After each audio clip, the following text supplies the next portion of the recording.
Welcome to Show, Don't Tell, a podcast by TelScreen's team of Wes Harris and Kent Harris, sharing their stories of being in the eye care industry in their unique, punny style with facilitator Christy. And we are good to go. Where are we going? Where you want to go? I've already got back from Disney and I'm ready to go back again. Because you enjoyed standing in line so much.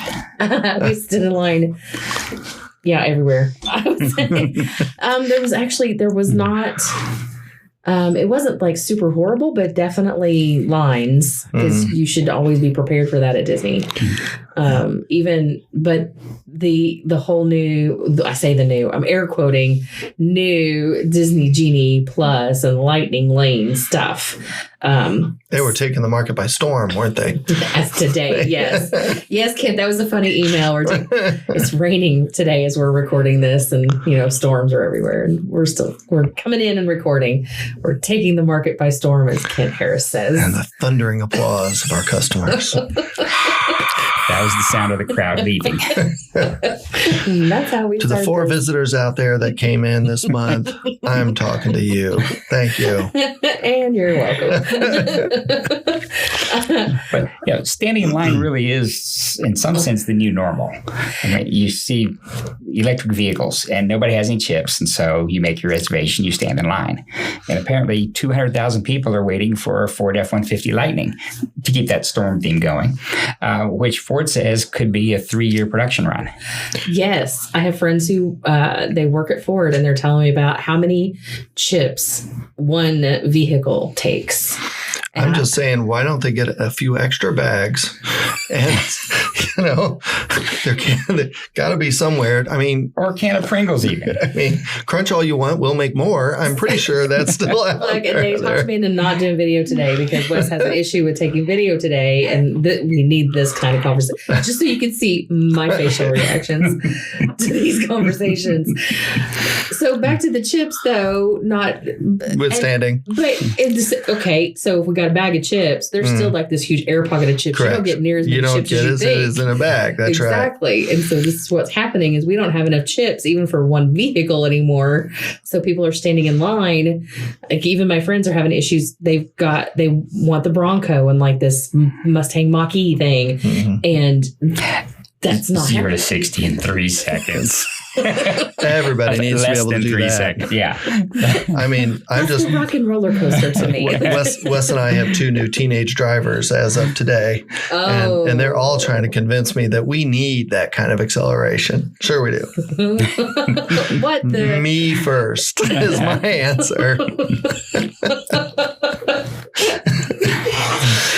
You'll have to stand in line for that. Exactly. So with all of the chips, I never even give it a thought how that affects your business. It's really trickle down. When everybody needs chips, the people who need the most get them first. And when you're small volume or your specialty, then all the chip lines get cleared to run the volume important stuff. Well, it's obviously very complicated. It's not as simple as one chip. There's only that people are only making one chip, and this is this global supply of this concept of a chip. All of these different chips, there are all these different designs, and they're all interacting. And the ones that can be made in parallel, that they have the right supplies and materials for, they make. But like on some of our suppliers, stuff that we would normally be able to get in a few days, because when they need to make new boards or new circuit boards for us, it's typically a 2-week type turnaround for them to make a new batch. And a batch might be 50, might be 100, but those kind of small quantities, not thousands, not cell phone quantities like millions or hundreds of millions. But for that kind of board, they do what they can, but they occasionally run into, I'm missing this one component. Well, guess what? If you don't have one component, you don't have a board. You can't just have a board and do all but one. The whole thing is on hold. So the whole thing gets on hold until they get that one component. So basically, you're telling me you're standing in line right now. So, yeah. In computer science terms, for those that are computer inclined, the concept of deadlock applies here. You've got a bunch of people that are all waiting for different things. And if person A is waiting for something from person B, and B is waiting for C, and C is waiting for A, that's deadlock. nobody can complete their cycle until somebody gets a chip. Oh, so everybody got at the stop sign at the same time and nobody knows. Nobody knows. Yeah, deadlock. Right. Yeah, exactly. They're all For the checking. non-computer literate people out there. They all got to the stop sign and they're all checking their phones and they're all just looking at our TelScreen ads on Facebook and Google and they're just riveted and they don't know they just can't decide. Even more interesting than that, I actually know who goes first because my young teen driver and I read the book. If you got there first, you have the right of way. If everybody got there first, you yield to the heaviest vehicle.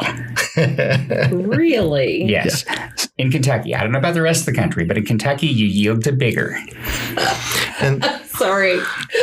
It doesn't work like that with people, though. Well, if you meet the driver and he looks like he can take you, I suggest you yield. Well, maybe so. Maybe that's the biggest dog in the room. Like, okay, I got it. I get it. We don't have to go too far down that rabbit hole. Got it. Interesting. Anyway. So back to the chips and the deadlock. So we're in line 2. We thought we were getting our diamond camera that we introduced with our system in June last year. And we thought we had plenty. And we ordered more at the end of the year just in case we ran out. We actually ordered more in September of last year and then more in November of last year. So wait, does that mean we've actually exceeded what we thought we were going to sell? Yeah. And nobody has shipped us more yet.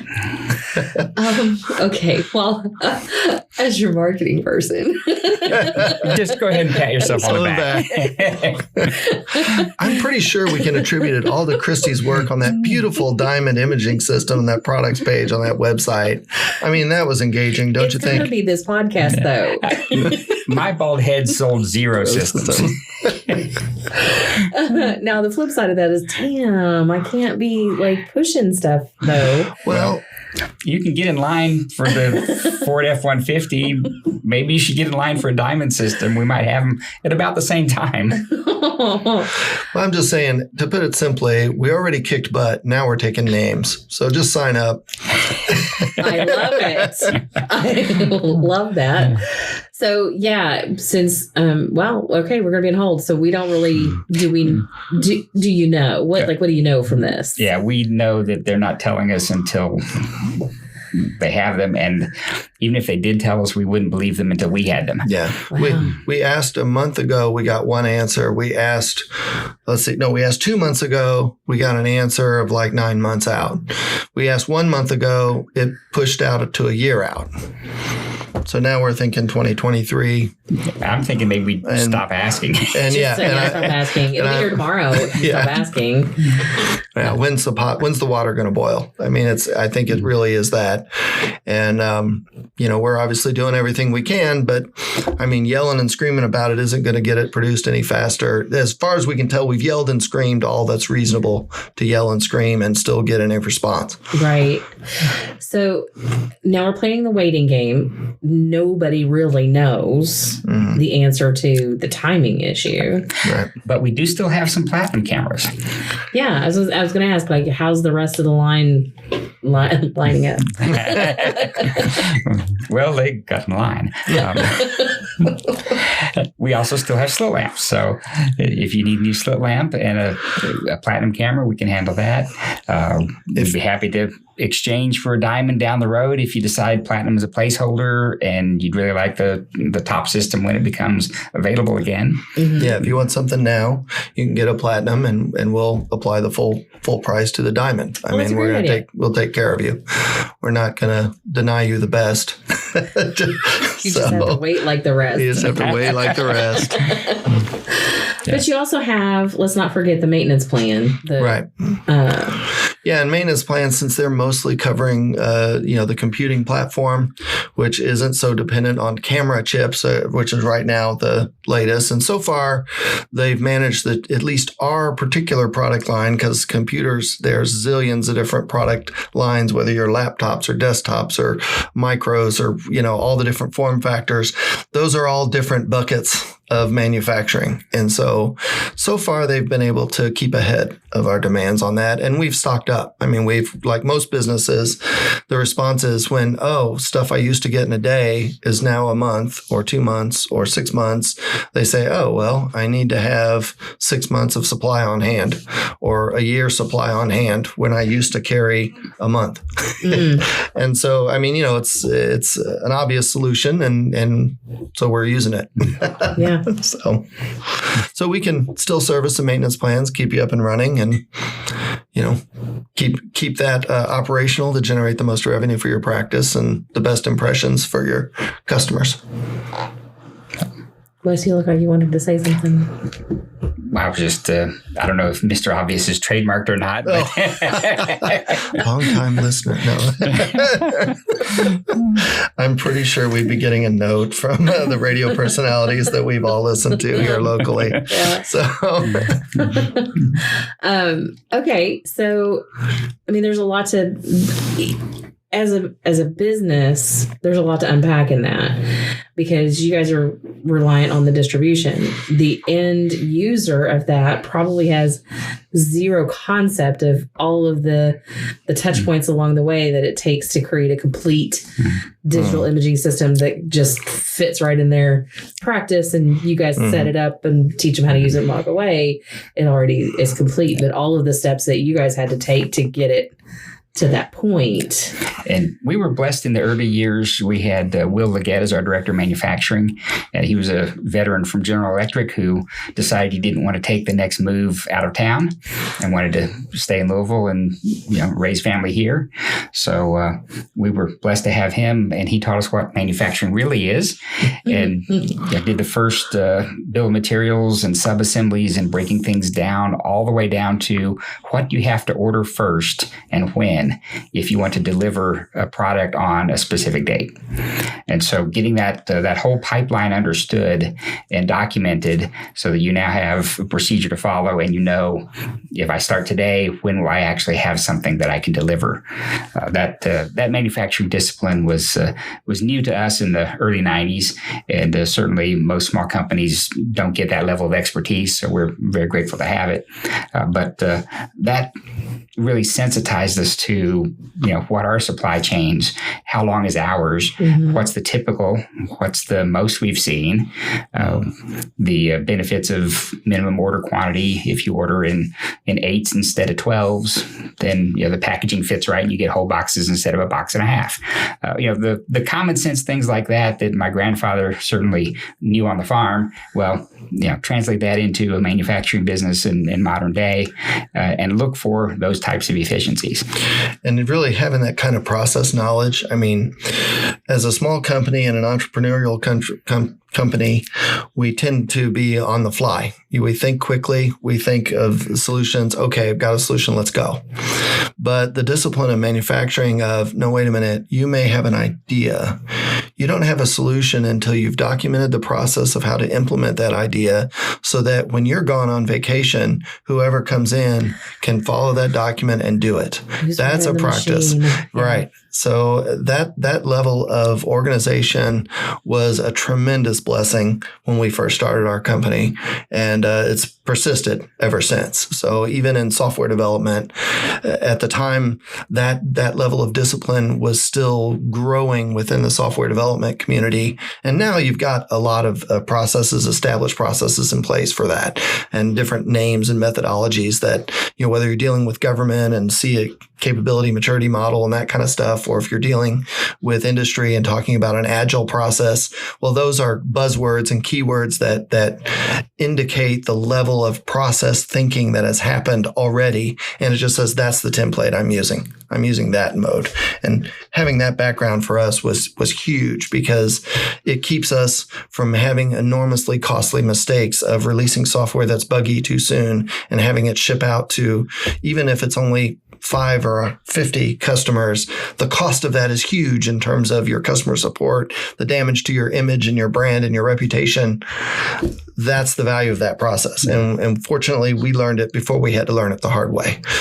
Well, So, we had good examples like Microsoft throw away every other version. That was a thing for a lot of years. yeah. And you could argue it's still been to this day. We're still trying to decide if 11 is the throwaway version. I said no to that yet. Like, I don't need that one. It just asked me last night, do you want to? No, I don't want to upgrade yet. I'm fine where I'm at. Like, give me another 6 months before you make me change everything. Like, no, I'm not ready. So, yeah, the jury's still out in the professional world of, will we accept this, or are we just going to wait for 12, where maybe they'll readopt whatever the nuisance thing is in 11 that we didn't like compared to 10. Well, maybe they'll bring that back in 12 and respin it and call that something new. And then people say, okay, we'll accept that. So everything that you just told me about discipline and systems, and I'm overthinking, in my world of strategy of what? You're going to think it through before you do? What? It's not our nature. Because you're right. Having an entrepreneurial small business, we have lots of great ideas. But what makes it complete and what makes it a business is that somebody else can run it without you. The business can run without you if need be. And I know, as a business owner, we tend to put our identities into our business. Right. So it's hard to separate out the two. So having systems in place so that somebody else can run the machine, that is wise things to do. How have you seen that play out even in your eye care professionals, their practices that they have? Oh, definitely. Well, there are some practices where whenever a question comes up, the front desk person, the technician, whoever goes and asks the doctor. And that's the practice with, no process, no template, no default answers written down on paper. It's now ask the doctor everything. Obviously, there's a certain inefficiency when the doctor's the one generating the revenue from each exam. And at the same time, the doctor's also the answer person for every single question that any person has. And so when you have a lack of process and template and default actions to do when you're not sure, then it becomes ask the doctor. And obviously that's a very inefficient operating point, especially if you're the doctor. And that's going to put the doctor in deadlock.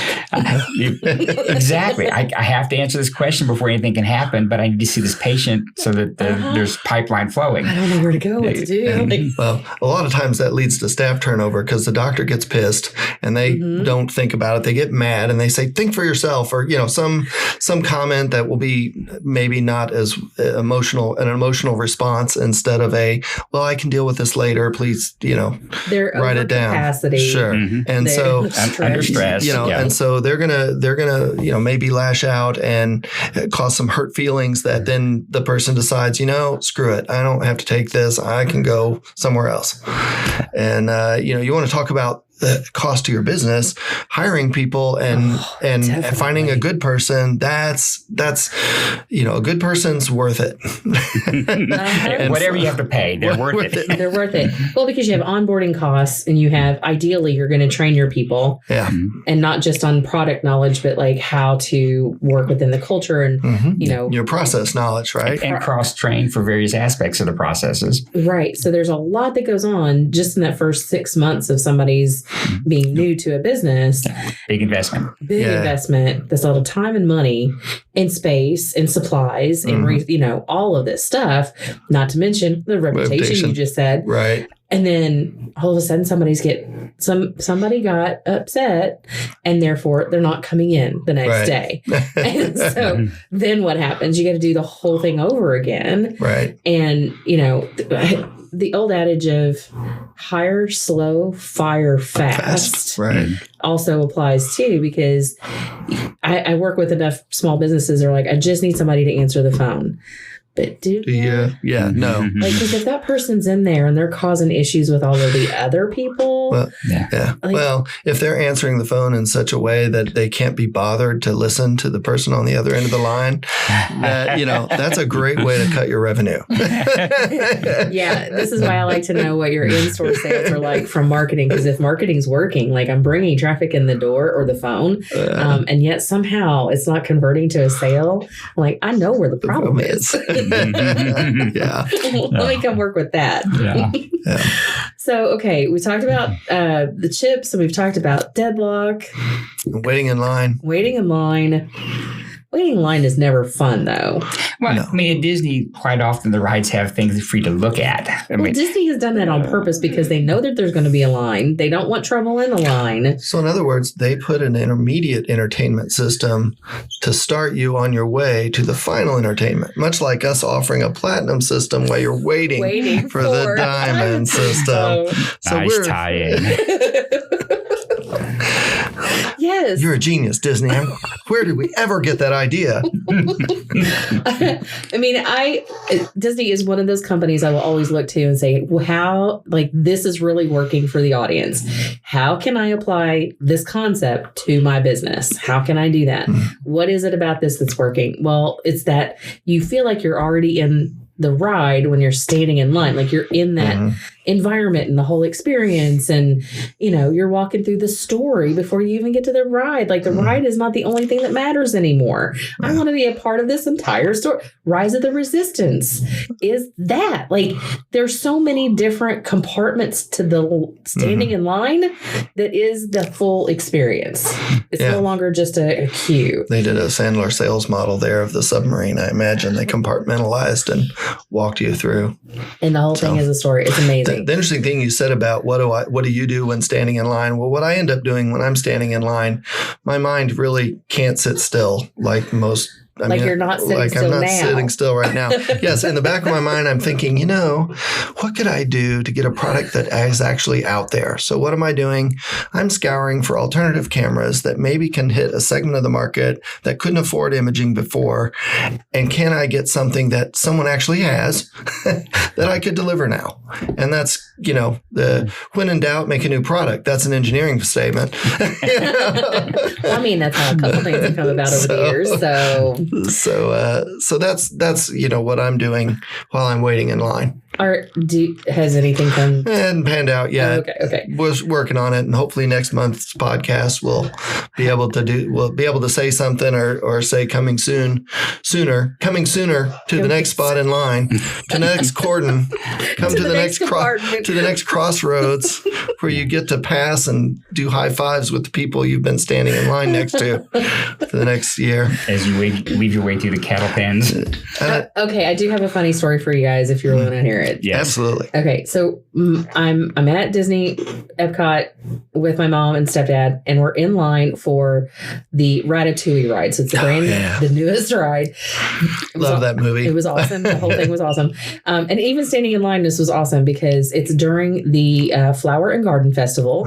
And during the festival times, there are plenty of little spots of opportunities to be able to get libations of different themes, right? To match the area in which you're in Epcot. So a couple things happened. One, there was a guy walking around double fisted, and he is looking for his significant other. And he had already had a couple.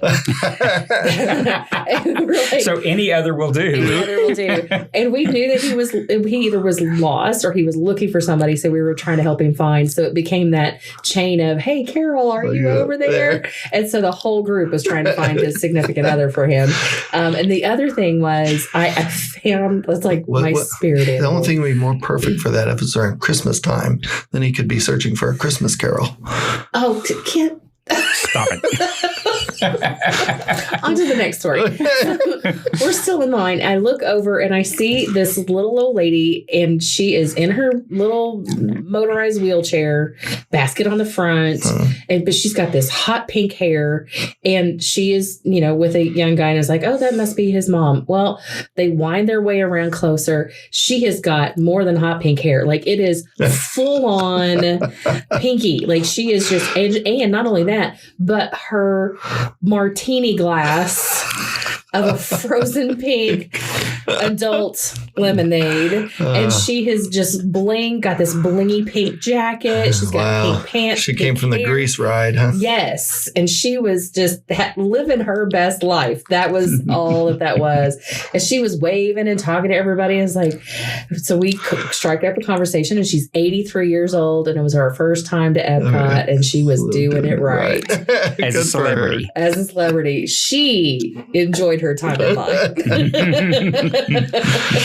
Well, I don't know how we can legitimately serve alcohol while you're waiting for an imaging system. I mean, we could maybe do it as part of a study of what does your eyes look like after a few drinks. I think that study's been done.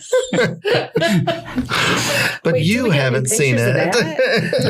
That would make great content. I think it's been done in optometry school. Can we open it up to our students out there? Send us your photos of. Yes, please. That's great. Okay, so some, just some random funny stories along with the concept of standing in line. Yeah. Since we're waiting for chips that could be here any day. In all honesty, nobody really knows. Yeah. Yeah. So, anything else for today's? So, if you're a chip producer out there, get back to work.